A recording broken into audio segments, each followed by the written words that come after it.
நண்பர்களே வணக்கம். 300 ஆண்டுகளுக்கு முன்பு நம் கைவிட்டு போன வரலாற்று பெட்டகம் ஒன்று இப்பொழுது மீண்டும் நம் கைகளுக்கு வந்து கொண்டிருக்கிறது.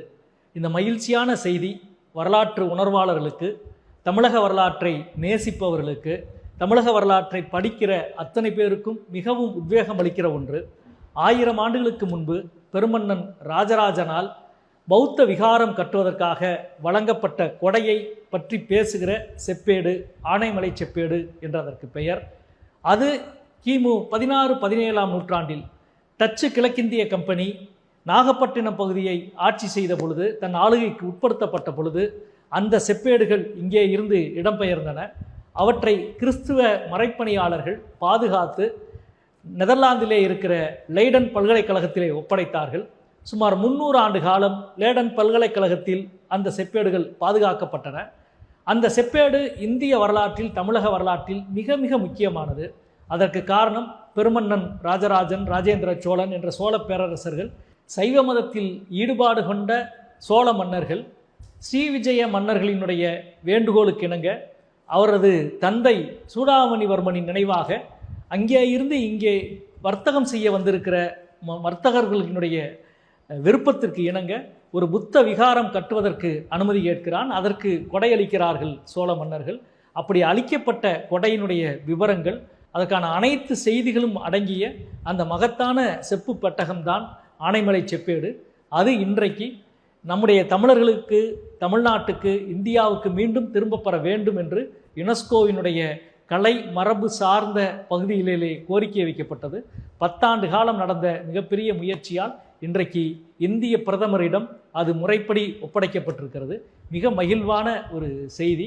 1000 ஆண்டுகளுக்கு முன்பு எழுதப்பட்ட ஒரு கொடை சார்ந்த விவரம், மகத்தான வரலாற்று குறிப்புகளை கொண்ட ஒரு செப்பேடு மீண்டும் இந்தியாவுக்கு திரும்புகிறது என்ற இந்த நல்ல நேரத்தில் 2-3 விஷயங்களை கவனப்படுத்த வேண்டும் என்று நான் நினைக்கின்றேன்.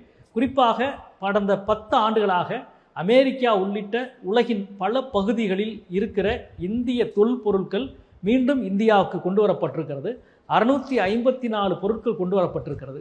அப்படி கொண்டு வரப்பட்ட பொருட்கள் எல்லாம் டெல்லியிலே இருக்கிற புராணகீலா பகுதியிலே தான் வைக்கப்பட்டிருக்கிறது. அங்கே அது பாதுகாப்பாக காட்சிப்படுத்தப்பட்டிருக்கிறதா என்றால் காட்சி கூட படுத்தப்படவில்லை. எனவே அதே போல நிலை இந்த ஆனைமலை செப்பேட்டுக்கும் ஏற்பட்டுவிடக்கூடாது. நிச்சயம் இந்த ஆனைமலை செப்பேடு தமிழகத்துக்கு கொண்டு வரப்பட வேண்டும்.